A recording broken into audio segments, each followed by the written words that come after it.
الحمد لله وكفى وسلام على عباده الذين اصطفى أما بعد فأعوذ بالله من الشيطان الرجيم بسم الله الرحمن الرحيم وقال النبي صلى الله تبارك وتعالى عليه وسلم الجفاء كل الجفاء والكفر والنفاق من سمع مناد ينادي الله بالصلاة يدعو إلى الفلاح فلا يجيبه أو كما قال صلى الله تبارك وتعالى عليه وسلم۔ حضور اکرم صلی اللہ علیہ وسلم کی احادیث طیبہ میں سے ایک حدیث تلاوت کی ہے۔ دعا ہے کہ اللہ تبارک و تعالی اس کا صحیح مفہوم بیان کرنے کی اور ہم سب کو اس پر عمل کرنے کی توفیق نصیب فرما دے۔ گزشتہ جمعے آذان کے متعلق بات ہوئی تھی۔ آذان اسلام کی نشانیوں میں سے ایک بہت بڑی نشانی ہے۔ یہ آذان کیسے شروع ہوئی اور کس طرح ہمیں سکھائی گئی، اس کے متعلق گزشتہ جمعے وضاحت ہو چکی ہے۔ آذان پروردگار عالم نے اپنے بڑائی کے بول اور اپنی وحدانیت کہ وہ اللہ ایک ہیں اس کی شہادت، حضور اکرم صلی اللہ علیہ وسلم کی رسالت کی شہادت، نماز اور کامیابی کی طرف بلانا، اس کا تذکرہ اذان میں کروایا گیا۔ رسول کریم صلی اللہ علیہ وسلم جب کسی قوم کی طرف یا کسی جگہ کی طرف آگے بڑھتے تو آپ صبح کا انتظار کیا کرتے، اور اس انتظار کا مقصد یہ ہوتا تھا کہ یہاں سے اللہ کے بڑائی کے بول کی آواز آتی ہے یا نہیں آتی۔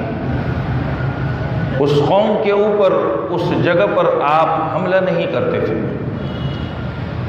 اگر وہاں سے آذان کی آواز آتی تو یہ اس بات کی علامت ہوتی تھی کہ یہاں مسلمان موجود ہیں، اللہ کے نام لینے والے موجود ہیں۔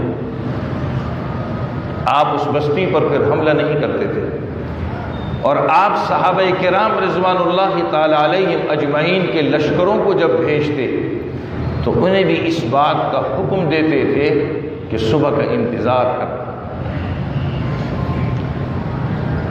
جب آپ خود اذان کے الفاظ سنا کرتے، ایک موقع پر ایسا بھی ہوا کہ آپ غالباً رستے میں تھے، کسی بندے کو سنا کہ اس نے اذان کی تکبیر اللہ اکبر کہی، تو حضور اکرم صلی اللہ علیہ وسلم نے اس کے اسلام کی گواہی دی، اور جب اس نے اشہد ان لا الہ الا اللہ کہا تو اس کے جنت میں داخل ہونے کے بارے میں آپ نے فرمایا۔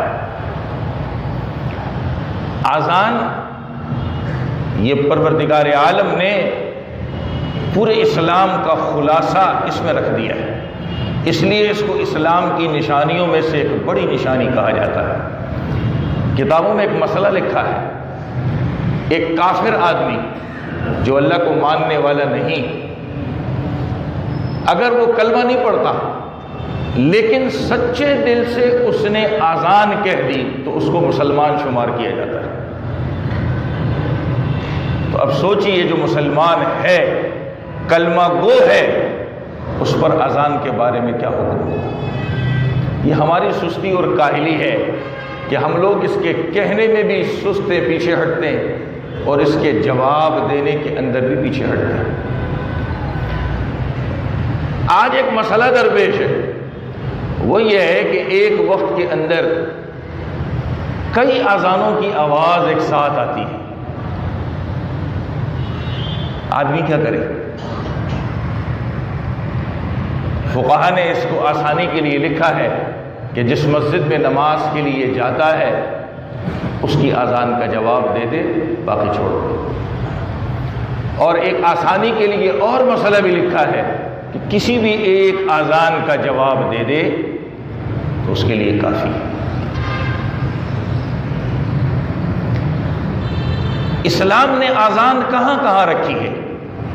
حضور اکرم صلی اللہ علیہ وسلم کے زمانے میں 5 وقت کی نماز کے لیے اذان کہی جاتی تھی، اور وہ 5 وقت کی نماز آپ سب جانتے ہیں ماشاءاللہ،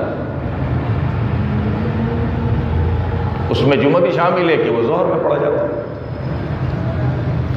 عید کی نماز اسی طرح، اور کبھی سورج گرہن کی نماز ہو، چاند گرہن کی نماز ہو، بارش کے طلب کرنے کی نماز ہو جس کو استسقاء کہا جاتا ہے، وہاں آپ کے زمانے میں اذان نہیں ہوئی، نہ دی گئی۔ ایک 5 نمازوں کے لیے اذان کہی گئی،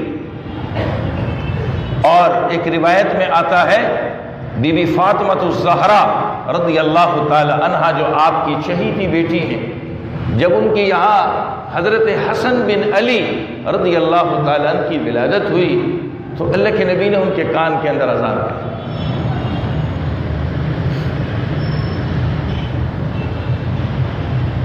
تو بچے کی پیدائش کے وقت بھی کان میں اذان دی جاتی ہے۔ اس پر گزشتہ جمعے میں نے بات عرض کی تھی کہ سیدھے کان میں اذان اور الٹے کان میں اقامت کہی جاتی ہے۔ کبھی الٹا ہو جائے کوئی مسئلہ نہیں، پریشان نہیں ہونا چاہیے۔ صحیح مسلم کے اندر ایک روایت ہے، حضرت سہیل، یہ صحابی کے بیٹے ہیں، حضرت سہیل یہ صحابی کے بیٹے ہیں، فرماتے ہیں کہ مجھے میرے ابا نے ہمارا ایک باغ تھا اس کی طرف بھیجا کہ جاؤ فلاں کام کر کے آؤ۔ جب میں جانے لگا تو میں اپنے ایک دوست کو ساتھ لے گیا جو میرا ہم عمر تھا۔ جب وہاں پہنچے تو میں کیا سنتا ہوں کہ باغ کے اندر سے میرے دوست کو کسی نے آواز دی ہے۔ ابھی حیران ہوا کہ میرے دوست کا نام لے کر کے اس کو آواز کس نے دی ہے۔ چنانچہ میں نے باغ کے اندر جا کر دیکھا تو کوئی بھی نہیں تھی۔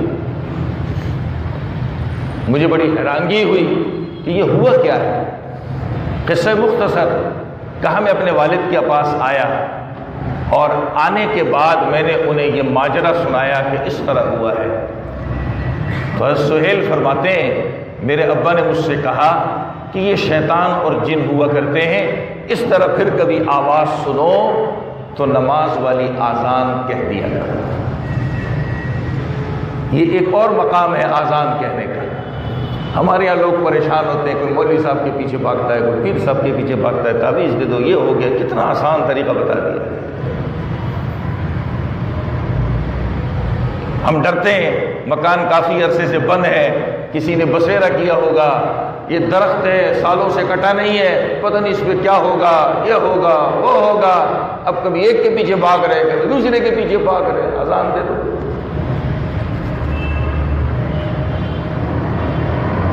کہانی ختم ہے، کسی کے پیچھے بھاگنے کی ضرورت نہیں، نہ خود پریشان ہو نہ کسی اور کو پریشان کرے۔ یہ وہ مقامات ہیں جہاں پر اذان کہی جاتی ہے۔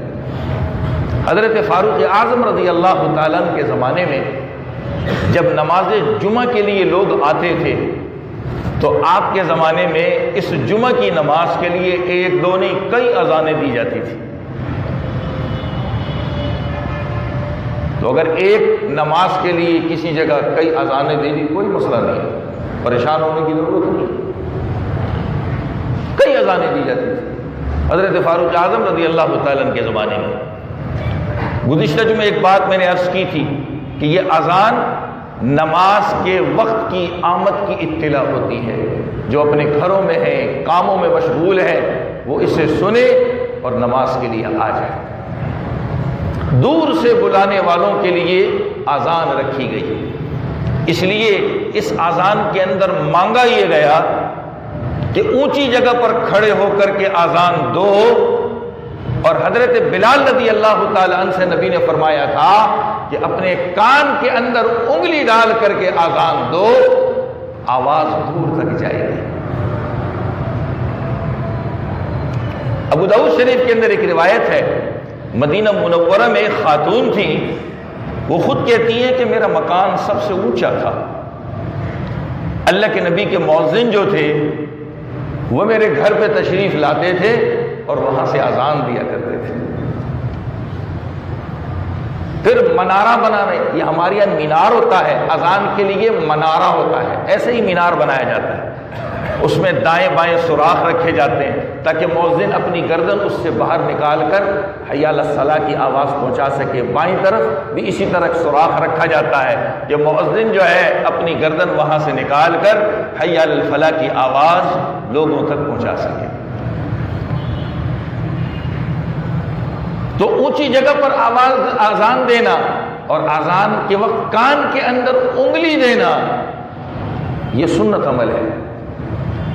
اب یہ ساری چیزیں ختم ہو چکی ہیں، لاؤڈ اسپیکر آ گئے، تو اگر آدمی زمین پر کھڑا ہو کر اذان دیتا ہے اور اذان کے وقت اگر اس نے کان پر ہاتھ نہیں رکھا، انگلی کان میں نہیں دی، کوئی حرج کی بات نہیں۔ ہمارے لوگ لڑنے جھگڑنے پہ آ جاتے ہیں، اس نے انگلی نہیں کان میں ڈالی اور اس نے یہ نہیں کیا، اس نے وہ نہیں کیا۔ بھائی حدیث میں کان کے اندر انگلی ڈالنے کی علت جو بیان کی ہے وہ یہ ہے، حضرت بلال سے فرمایا تھا کہ اس سے آواز تمہاری بلند ہو جائے گی۔ جب آدمی اپنی کان خود بند کر لے، جب اپنی آواز نہیں سنے گا تو وہ چیخے گا، لوگوں تک آواز پہنچائے گا۔ اب یہ مسئلہ نہیں ہے، ہمارے یہاں مسجدوں میں لڑائیاں شروع ہو جاتی، اس نے یہ نہیں کیا، اس نے وہ نہیں کیا، اس نے یہ نہیں کیا، اس نے وہ نہیں کیا، ایک تماشا بنا دیتے۔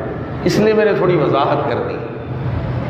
اگر کسی اذان دینے والے نے کان پر ہاتھ نہیں رکھا، آج بہت سے لوگ ویڈیوز دیکھتے بھی ہوں گے، عرب لوگ اذان دیتے ہیں وہ کان پہ ہاتھ نہیں رکھتے، یا تو دونوں نہیں رکھتے یا کوئی ایک رکھتا ہے، تو آپ کسی پہ فتویٰ نہ لگائیں، کوئی مسئلہ نہیں، کوئی اس میں حرج کی بات نہیں۔ آج وہ مقصد جو ہے لاؤڈ اسپیکر سے پورا ہو رہا ہے، دور تک آواز جا رہی ہے، تو اگر اس کو چھوڑ بھی دیا جائے حرج کی بات نہیں۔ ایسے ہی اذان میں دائیں طرف اذان دینے والے کا گردن کرنا، میں نے بھی علت بتائی، منارے میں سوراخ ہوتا تھا، وہ اپنی گردن اس میں نکالتا تھا تاکہ اس طرف والوں کو آواز جائے، بائیں طرف سوراخ ہوتا تھا تاکہ اس طرف والوں کو آواز جائے۔ اب یہ سارا مسئلہ لاؤڈ اسپیکر سے پورا ہو رہا ہے، اگر کسی نے گردن نہ گھمائی کوئی مسئلہ نہیں، اور اگر گھما دی تو وہ سنت پوری ہو رہی ہے جو نبی کے زمانے میں تھی۔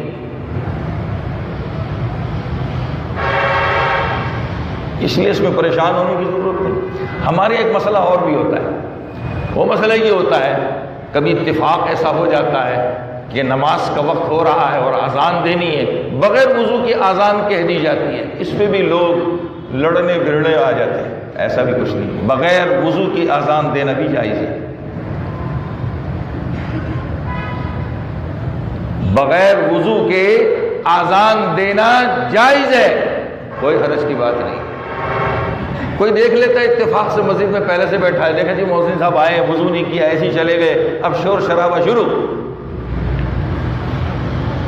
اس لیے میں نے وضاحت کے ساتھ کہہ دیا، وضو کے ساتھ اذان دینا افضل عمل ہے، سنت ہے،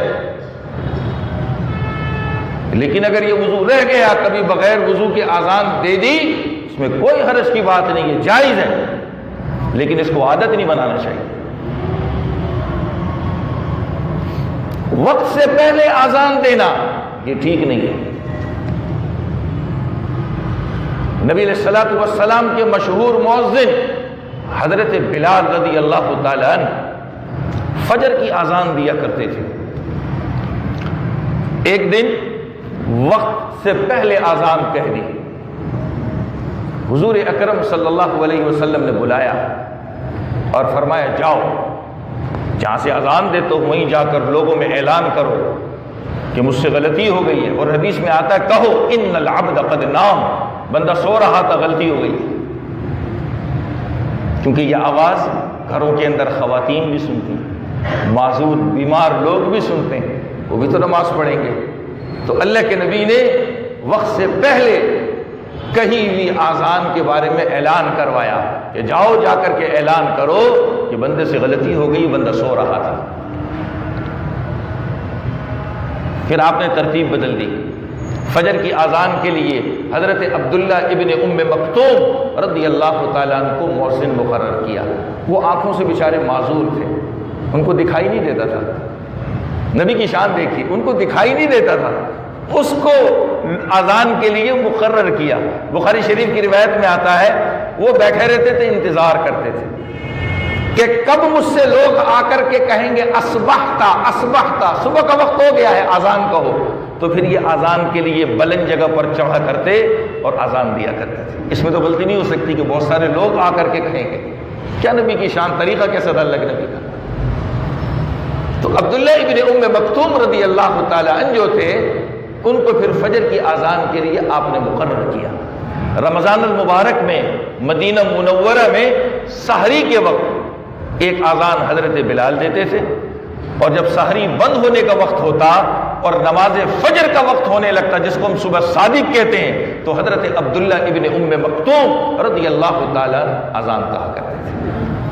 آج بعض عرب ممالک میں اس کا رواج ہے کہ رمضان المبارک میں سحری کے وقت اذان دی جاتی ہے، ہمارے پاکستان میں بھی نہیں رہا، اعلان کر دیتے اس کی جگہ پر کہ سحری کے وقت میں اتنے منٹ باقی ہیں، وقت شروع ہو گیا، یہ ہو گیا، اب اس کی جگہ پر یہ حرج کی بات نہیں اس میں۔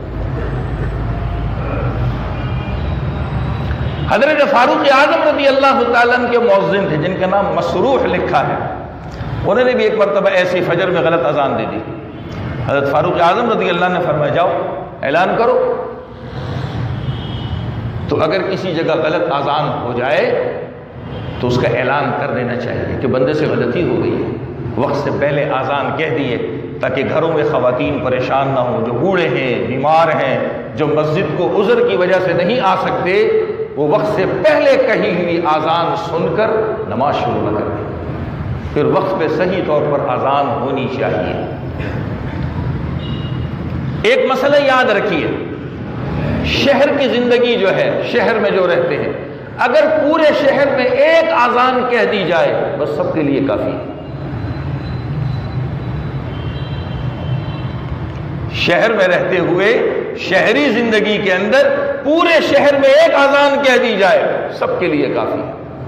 لیکن اچھا یہ ہے کہ جتنی مساجد ہیں اس کے اندر اذان ہونی چاہیے۔ ایسے یہاں ہمارے یہاں فیکٹری ایریا ہے، ماشاءاللہ بہت سے ایسے اچھے لوگ بھی ہیں جنہوں نے اپنی فیکٹریوں کے اندر مصلے بنائے ہوئے نمازوں کے لیے۔ تو کبھی لوگ آ کے پوچھتے ہیں جی ہمارے یہاں اذان نہیں ہوئی تو کیا نماز ہو جائے گی؟ ہو جائے گی، کوئی حرج کی بات نہیں۔ مسجد کی اذان فیکٹریوں کے مصلے کے لیے کافی ہے۔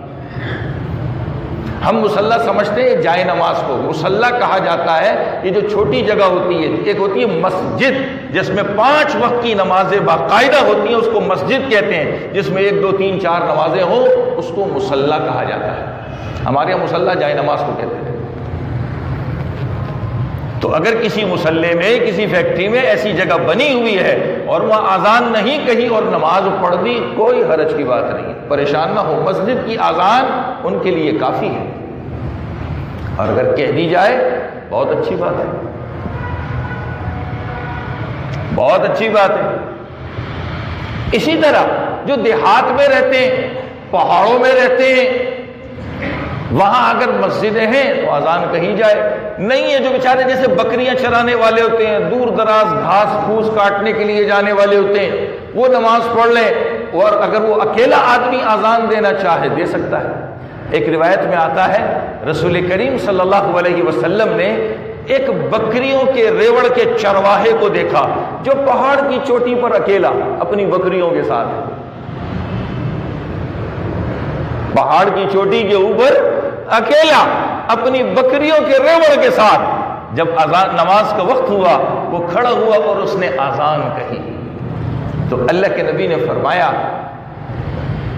اللہ کے، میں اپنے الفاظ میں ترجمہ نہیں کر رہا، اپنے الفاظ میں بتا رہا ہوں، اللہ کے نبی نے فرمایا کہ اللہ تعالیٰ فرشتے سے کہتے ہیں دیکھو میرے بندے کو کہ کیسے مجھے پکار رہا ہے، اکیلا آدمی، اکیلا آدمی، دیکھو کیسے مجھے پکار رہا ہے۔ پھر اللہ کے نبی نے اس کی جنت کی بشارت دی اس کے لیے۔ تو آدمی اگر ایسے دیہات میں ہے، جنگلوں میں ہے، پہاڑوں میں ہے، اکیلا نماز پڑھنا چاہتا ہے، اذان کہنا چاہتا ہے کہہ لے، نہیں کہنا چاہتا تب بھی نماز ہو جاتی ہے، کوئی حرج کی بات نہیں ہے۔ ایسے گھروں میں نماز پڑھنے کے لیے آدمی سوچے کہ جی بغیر اذان کے نماز نہیں ہوگی، ایسا کچھ نہیں۔ مسجد کی آذان گھروں کے لیے، دکانوں کے لیے، فیکٹریوں کے لیے کافی ہے، دے دی اچھی بات ہے، کوئی منع نہیں ہے۔ ایسے ہی نماز کے لیے اقامت ہے، دور سے بلانے والوں کے لیے آذان کہی جاتی ہے، اور جو مسجد میں ادھر ادھر بیٹھے ہوتے ہیں، کوئی ذکر میں ہے، کوئی سہارے سے بیٹھا ہے، کوئی کس طرح، ان کو صف بندی کے لیے، جماعت کی اطلاع دینے کے لیے اقامت کہی جاتی ہے۔ یہ بھی آذان کی طرح ہے، اس میں قد قامت الصلاۃ کا اضافہ ہے، اور یہ فرشتے نے ہی سکھایا تھا، جو گزشتے میں نے حدیث سنائی تھی۔ کبھی ایسا ہوتا ہے کہ کہیں بغیر اقامت کے نماز ہو جاتی ہے، لوگ سمجھتے ہیں نماز ہی نہیں ہوگی، ایسا کچھ نہیں ہے۔ کچھ عرصے پہلے مجھے ایک سفر کا اتفاق ہوا، تو راستے میں ہم ایک پیٹرول پمپ تھا، اس پر نماز کے لیے رکے، تو ہمارے ساتھ اور بھی کچھ لوگ رکے ہوئے تھے، تو دوسری گاڑی سے کچھ افراد زیادہ اترے، اس میں ایک بیچارے مولوی صاحب تھے، نماز کے لیے ایک جگہ پر صف بن گئی، ہم بھی کھڑے ہو گئے۔ اب وہ جگہ چھوٹی پڑ رہی تھی، بندے زیادہ تھے، تو دوسری جگہ منتقل ہوئے، تو مولوی صاحب آگے ہو گئے، باقی لوگوں نے پیچھے صفیں بنا لی، اور بنانے کے بعد انہوں نے نماز پڑھا دی۔ نماز کے بعد 2-3 افراد نے ہنگامہ شروع کر دی، جی اقامت نہیں ہوئی، آپ نے بغیر اقامت کی نماز کیسے پڑھا دی؟ ایسا کوئی مسئلہ نہیں ہے، اگر اقامت چھوڑ دی جائے اور بغیر اقامت کے جماعت قائم کر لی، نماز ادا کر لی، نماز ہو جاتی ہے۔ میں نے اس کی لاجک بتا دی، دور سے بلانے والوں کے لیے اذان کہی جاتی ہے، جو قریب ایک جگہ پر ہوتے ہیں ان کو جمع کرنے کے لیے اقامت کہی جاتی ہے۔ کہیں گے ثواب ملے گا، کہنا چاہیے۔ 2 آدمی جماعت سے نماز پڑھ لیں تب بھی اقامت کہنی چاہیے، 3 یا اس سے زیادہ کہنی چاہیے، لیکن اگر اقامت چھوڑ دی اور بغیر اقامت کے نماز پڑھ لی تو یہ سمجھے کہ نماز نہیں ہوگی، ایسا کچھ نہیں۔ اس کی مثال آسان الفاظ میں سمجھا دو، ایک سنت عمل ہے، کریں گے ثواب ملے گا، چھوڑ دیں گے گناہ نہیں ہے۔ نماز پہ اس سے فرق نہیں پڑتا، اس لیے پریشان ہونے کی ضرورت نہیں ہے،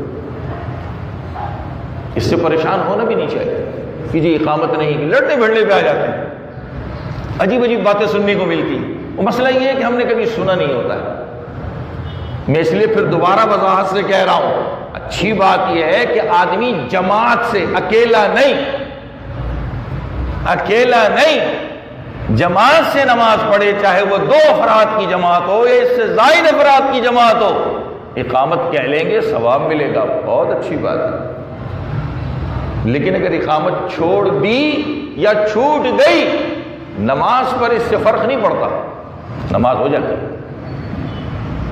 کہیں گے ثواب ملے گا، نہیں کہیں گے نماز میں کوئی کمی نہیں آتی ہے، اس لیے کہ نماز سے باہر کی چیز ہے، یہ نماز کے اندر کی چیز نہیں ہے۔ اور یہ کیوں کہی جاتی ہے؟ لوگوں کو اطلاع دینے کے لیے کہ جماعت کی صف بندی ہو رہی ہے، صفوں میں شامل ہو جائیے، یہ اس لیے کہی جاتی ہے، یہ اطلاع ہے۔ اب اگر کسی جگہ 2-4 آدمی ہے اور پتہ ہے کسی کوئی اور آنا نہیں ہے، اور اگر وہاں اقامت چھوڑ دے تو کوئی حرج کی بات نہیں ہے، لوگ پریشان ہوتے ہیں یہ کیا ہو گیا۔ کبھی تو ایسا بھی ہوتا ہے کہ لوگ جو نماز پڑھانے والا اس لیے چھوڑ دیتا ہے کہ بیچارے پیچھے کھڑے ہونے والے جھجک محسوس نہ کر رہے ہوں، وہ ایک دوسرے کی طرف دیکھتے ہیں، کون کا شرم آ رہی ہوتی ہے، کبھی کہیں نہیں ہوتی اقامت، ڈر بھی لگ رہا ہوتا ہے غلط نہ نکل جائے، تو نماز پڑھانے والا اس لیے بھی چھوڑ دیتا ہے، تو اس میں پریشان نہ ہوا کرے۔ ایک جگہ ایک مسئلہ ایسا بھی پیش آیا، جو نماز پڑھا رہا تھا اسی نے اقامت کہی اور اسی نے نماز پڑھائی، اب اس پہ بھی لڑائی شروع ہو گئی۔ تو بھائی کوئی حرج کی بات نہیں ہے، نماز پڑھانے والا بھی اقامت کہہ سکتا ہے، اور جس مصلی پہ کھڑے ہو کے نماز پڑھا رہا ہے جائے نماز پہ، اسی پہ کھڑے ہو کے بھی کہہ سکتا ہے۔ لوگ یہ بھی سمجھتے ہیں بالکل امام کے پیچھے ناک کی سیدھ میں کھڑا ہو، ادھر تو ٹیڑھا بھی نہ ہو، جھکا بھی نہ ہو، یہ بھی نہ ہو، وہ بھی نہ ہو، ایسا کچھ نہیں ہے بھائی، یہ کہاں سے لے آئے؟ یہ کہاں سے لے آئے؟ یہ ہم نے اپنی طرف سے بنایا ہوا ہے، اسلام میں ایسی کوئی چیز نہیں ہے۔ جس مصلی پہ، جس جائے نماز پہ کھڑے ہو کے نماز پڑھانے والا اسی پہ کھڑے ہو کے اقامت کیا کہ وہیں سے نماز شروع کر دے، تب بھی حرج، کوئی حرج کی بات نہیں، بہت اچھی بات ہے۔ میں نے اس لیے سارے باتیں وضاحت کے ساتھ بتا دی، اس سے پریشان نہ ہوا کرے۔ اقامت جب کہی جاتی ہے اذان کی طرح اس کا بھی جواب دینا چاہیے. ہم لوگ اس سے غافل ہوتے ہیں. اذان اور اقامت، اس کا جواب بہت بڑی چیز ہے. ایک حدیث میں آتا ہے رسول کریم صلی اللہ علیہ وسلم نے فرمایا جیسے اذان دینے والا اذان کے کلمات کہتا ہے تم بھی ایسے ہی سچے دل سے کہو. کیا کہا؟ سچے دل سے کہو، اللہ جنت میں داخل فرمائیں گے. کتنا چھوٹا عمل ہے اور کتنی بڑی اس کی جزا ہے، بدلہ کتنا بڑا اللہ نے رکھا. کیا فرمایا؟ جیسے اذان کہنے والا اذان کہہ رہا ہے ایسے ہی تم بھی کہو، اللہ تعالیٰ جنت میں داخل فرمائے گا. اللہ اکبر کا جواب اللہ اکبر سے ہے، اشہد ان لا الہ الا اللہ کا جواب اشہد ان لا الہ الا اللہ سے ہے، اور اشہد ان محمد رسول اللہ کا جواب اشہد ان محمد رسول اللہ سے. یہاں لوگ تھوڑی سی غلطی کرتے ہیں، صرف صلی اللہ علیہ وسلم کہہ کے سمجھتے ہیں ہم نے جواب دے دیا. ایسا نہیں ہے. وہ آپ نے صلی اللہ علیہ وسلم ہمارے نبی کا نام محمد سن کر کے کہا ہے، اشہد ان محمد رسول اللہ کا جواب تو نہیں دیا آپ نے. تو یہاں لوگ صرف کس پر اکتفا کرتے ہیں؟ صلی اللہ علیہ وسلم کہنے پر. ایسا نہیں ہے. اس کا جواب کیا ہے؟ اشہد ان محمد رسول اللہ. اچھا کچھ لوگ ایسا بھی ہوتے ہیں کہ اشہد ان محمد رسول اللہ سے بھی جواب دیتے اور آخر میں زور سے کہتے ہیں صلی اللہ علیہ وسلم. یہ آہستہ کہنا چاہیے، یہ اس لیے کہ اذان میں شامل نہیں ہے، تاکہ کوئی اجنبی سننے والا یہ نہ سمجھے کہ شاید جواب دیتے ہوئے یہ پورا کلمہ ایسا ہے. تو آپ جو صلی اللہ علیہ وسلم کہہ رہے ہیں یہ اشہد ان محمد رسول اللہ کا حصہ نہیں ہے. حی علی الصلاۃ اور حی علی الفلاح اس کا جواب اسی طرح ہے، حی علی الصلاۃ اور حی علی الفلاح کے ساتھ. مگر ہمارے نبی نے چھوٹ دی. مسلم شریف کی روایت میں ہے نبی نے فرمایا کہ حی علی الصلاۃ اور حی علی الفلاح کا جواب لا حول ولا قوت الا باللہ العلی العظیم سے بھی دیا کرو. اچھا کچھ لوگ اس کو جمع کرتے ہیں، یہ جمع نہیں کرنا، یہ ہماری چھوٹ پر ہے. یا تو حی علی الصلاۃ کا جواب حی علی الصلاۃ سے دو، حی علی الفلاح کا جواب حی علی الفلاح سے دو، یا لا حول ولا قوت الا باللہ. اتنا بھی کہہ سکتے ہیں، آگے العلی العظیم بلا یہ بھی کہہ سکتے ہیں، دونوں کہہ سکتے ہیں. چھوٹ ہے اس کے اندر. دونوں جمع کرنا یہ کسی حدیث میں نہیں آیا ہے کہ آدمی حی علی الصلاۃ کا جواب بھی حی علی الصلاۃ سے دے اور اس کے ساتھ پھر لا حول ولا قوت الا باللہ العلی العظیم بھی پڑھے. ایسا کسی حدیث میں نہیں آیا. دو میں سے ایک کی چوائس ہے، مرضی آپ کی، باقی ایسے ہی. فجر کی اذان میں ہم الصلاۃ خیر من النوم سنتے ہیں، اس کا جواب صدقت وبررت ہے، تو نے سچ کہا اور تو اپنی پکار میں سچا ہو گیا کہ تیری پکار ہم تک آ گئی کہ نماز فجر کا وقت ہو گیا. قیامت میں تجھ سے نہیں پوچھا جائے گا، اب پکڑ ہماری ہے کہ ہم سن کے نماز کو جاتے ہیں کہ نہیں جاتے. اور جب اقامت میں ہم سنتے ہیں قد قامت الصلاۃ تو اس کا جواب دیتے ہیں اقامہ اللہ و ادامہ، اس جماعت کو اللہ ہمیشہ قائم اور دائم رکھے. یاد رکھیے اذان اقامت عربی کے علاوہ نہ ہے نہ اس کا جواب ہے. اذان اور اقامت عربی زبان کے علاوہ کسی بھی زبان کے اندر نہ ہے، نہ دی جا سکتی ہے، نہ اس کا جواب ہے. اسی طرح بعض جگہ میں نے سنا کہ ریکارڈڈ اذان رکھ دی جاتی، اسپیکر میں لگا دیتے، یہ بھی نہیں. اور جو ریکارڈ اذان ہوتی ہے کبھی سنے تو اس کا جواب بھی نہیں. لیکن جواب دیتے وقت یاد رکھیے آدمی وضو کر رہا ہے، باتھ روم میں کھانا کھا رہا ہے، نماز پڑھ رہا ہے، تو وہاں جواب نہیں اذان کا.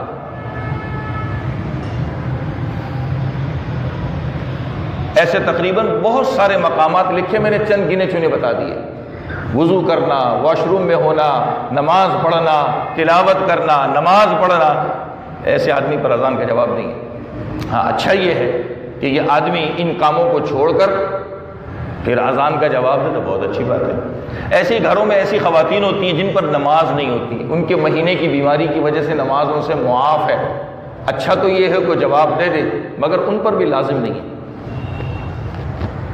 اور اگر وہ دے دے تو کوئی حرج کی بات بھی نہیں، بہت اچھی بات ہے، دے دے اذان کا جواب. نماز نہیں ہے کم از کم اذان کا جواب تو دے دے. اذان نبی کریم صلی اللہ علیہ وسلم نے فرمایا جو آدمی اذان سنے اور اذان کا جواب دے.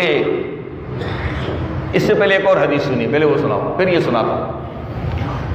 صحابہ حضور اکرم صلی اللہ علیہ وسلم کی خدمت میں حاضر ہوئے.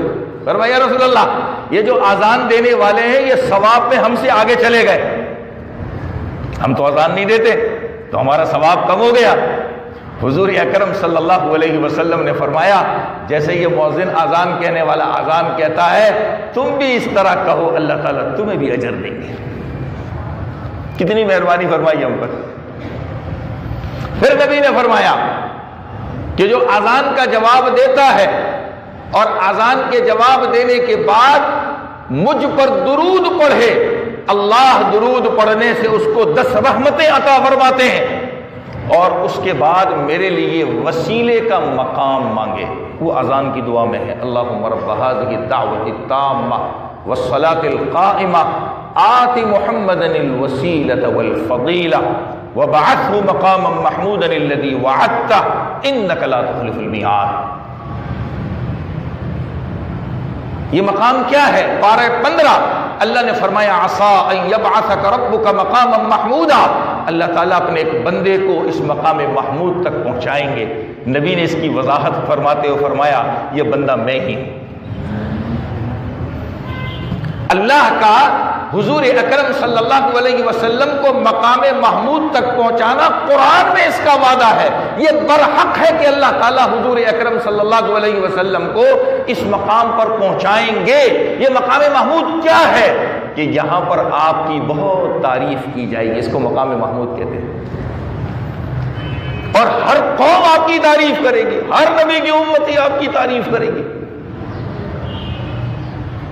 جس چیز کا نبی کو دینا برحق ہے، اب ہمارے لیے مانگنے کی ضرورت ہے کہ ہم نبی کے لیے مانگیں کہ ہمارے نبی کو دے دے نہیں ہے.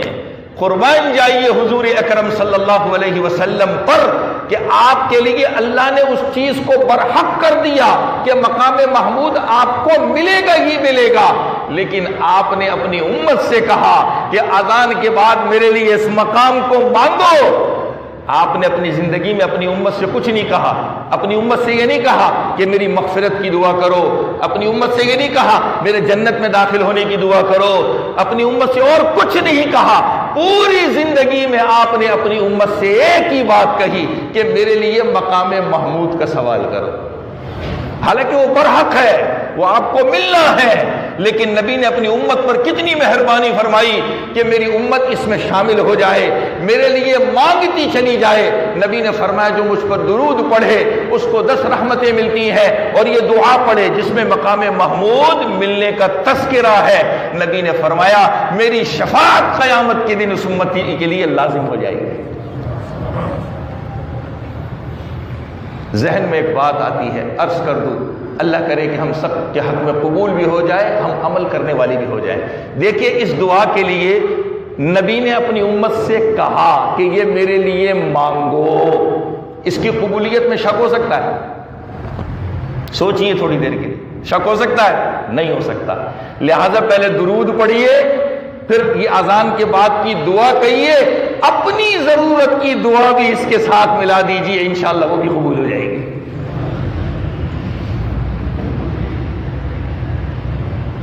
کیسا مقام ہم کو بتا دیا.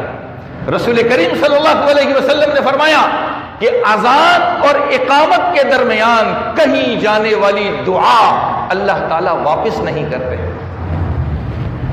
اذان اور اقامت کے درمیان یہ جو فاصلہ ہوتا ہے 10-15 منٹ کا ہوتا ہے، نہیں ہوتا ہر وقت، سوائے مغرب کے کہ مغرب میں 1-2 منٹ کا فاصلہ ہوتا ہے. اذان اور اقامت کے درمیان کہیں جانے والی دعا جو انسان دعا مانگے اللہ اس کو واپس نہیں کرتے، اللہ اس کو قبول فرما لیتے. اب ہمیں جگہ پتہ چل گئی ہے کہ دعا کہاں کرنی چاہیے. اب تو اللہ سے خوب مانگنا چاہیے، اپنے لیے بھی مانگے، ہمارے لیے بھی مانگے، پوری انسانیت کے لیے ہمیں دعا مانگنی چاہیے. اللہ تعالی ہم سب کو عمل کی توفیق نصیب فرما دے.